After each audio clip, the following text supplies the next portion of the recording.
The psychology of laziness एक मनोवैज्ञानिक अध्ययन है जो आलस्य के पीछे के मनोवैज्ञानिक कारकों को खोजता है। यह पुस्तक आलस्य के मूल कारण, उसके प्रभाव और उसे परास्त करने के तरीकों पर ध्यान केंद्रित करती है।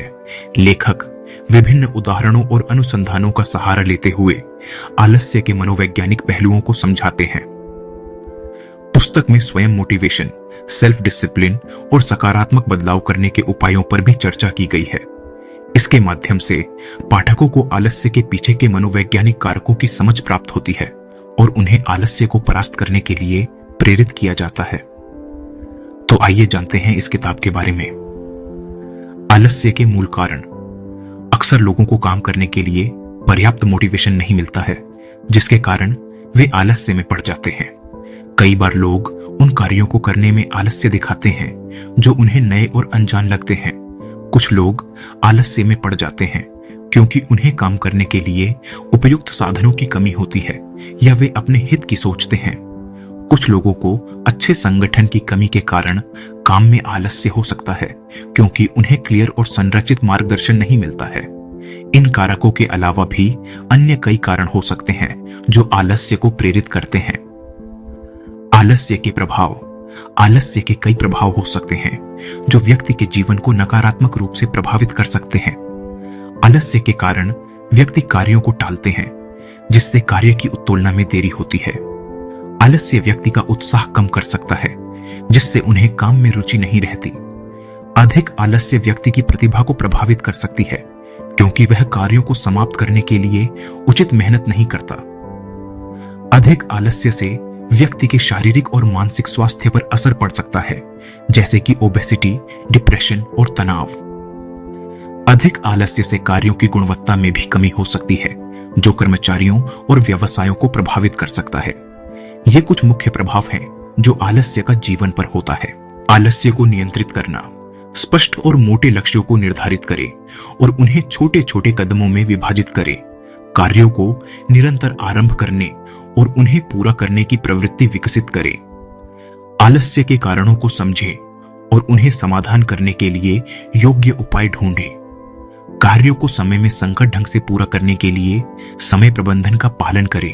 अपनी आलस्य की सहजता को समझें और उसे नियंत्रित करने के लिए उपाय अपनाएं। अपने उपलब्धियों को स्वीकार करें और स्व प्रशंसा के माध्यम से स्वयं को प्रोत्साहित करें। ये उपाय आपको आलस्य को नियंत्रित करने में मदद कर सकते हैं और आपको सक्रिय और उत्साही जीवन जीने में सहायक हो सकते हैं। स्वयं मोटिवेशन की प्रेरणा। अपने लक्ष्यों और उद्दीपकों को स्पष्ट करें ताकि आप उन पर ध्यान केंद्रित कर सकें। सकारात्मक सोच और भावना को प्राथमिकता दें क्योंकि यह आपको स्वयं को प्रेरित करने में मदद करेगा। अपने गुणों और क्षमताओं को समझें और उन्हें उपयोग करके अपने लक्ष्यों की दिशा में आगे बढ़ें। अविरलता और संघर्ष को स्वीकार करें क्योंकि यह आपको मजबूत और साहसी बनाए रखेगा। स्वयं को प्रोत्साहित करें, खुद की प्रशंसा करें और स्वयं को समर्थित बनाए रखें। ये उपाय आपको स्वयं मोटिवेशन को बढ़ाने में मदद कर सकते हैं और आपको अपने लक्ष्यों की दिशा में आगे बढ़ने में सहायक हो सकते हैं। सेल्फ डिसिप्लिन के उपाय। नियमित अभ्यास और कार्यक्रम बनाएं और उन्हें पालन करें ताकि सेल्फ डिसिप्लिन में स्थिरता हो। संयम बनाए रखें और संयम से काम करें, जैसे कि समय का प्रबंधन, आहार की नियंत्रितता और सोशल मीडिया का प्रबंधन। अपनी क्रियाओं को संवेदनशीलता से मापें और अपने कार्यों के लिए जिम्मेदार हों।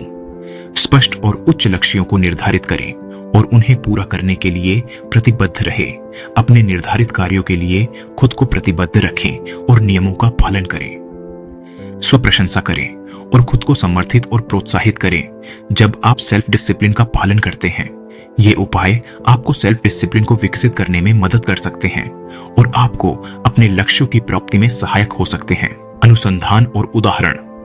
सेल्फ डिसिप्लिन को विकसित करने के लिए अनुसंधान और उदाहरण अत्यंत महत्वपूर्ण होते हैं। यहाँ कुछ अनुसंधान और उदाहरण हैं जो सेल्फ डिसिप्लिन को बढ़ाने में मदद कर सकते हैं। 1. अनुसंधान। अनुसंधान के द्वारा आप जान सकते हैं कि कौन कौन से तकनीक सेल्फ डिसिप्लिन को विकसित करने में सबसे प्रभावी हो सकते हैं। अनुसंधान से आप अपने लक्ष्य के दिशा निर्देश को स्पष्ट कर सकते हैं और सेल्फ डिसिप्लिन को बढ़ाने के लिए सही उपाय निर्धारित कर सकते हैं। 2. उदाहरण, अन्य लोगों के उदाहरण से आप सेल्फ डिसिप्लिन को सीख सकते हैं। आप उन लोगों के बारे में अध्ययन कर सकते हैं जिन्होंने सेल्फ डिसिप्लिन को कैसे विकसित किया और अपने लक्ष्यों को कैसे प्राप्त किया। उनके कार्यक्रम और उनके दृष्टिकोण से आप अपने जीवन में सेल्फ डिसिप्लिन ला सकते हैं। इन अनुसंधान और उदाहरणों के माध्यम से आप सेल्फ डिसिप्लिन को संवेदनशीलता से बढ़ा सकते हैं और अपने लक्ष्य को प्राप्त करने में सहायक हो सकते हैं। अंतिम विचार, आलस्य, सेल्फ डिसिप्लिन और स्वयं मोटिवेशन जैसे विषयों पर यह अध्ययन हमें स्वयं के प्रभावी और सकारात्मक बदलाव करने की प्रेरणा देता है।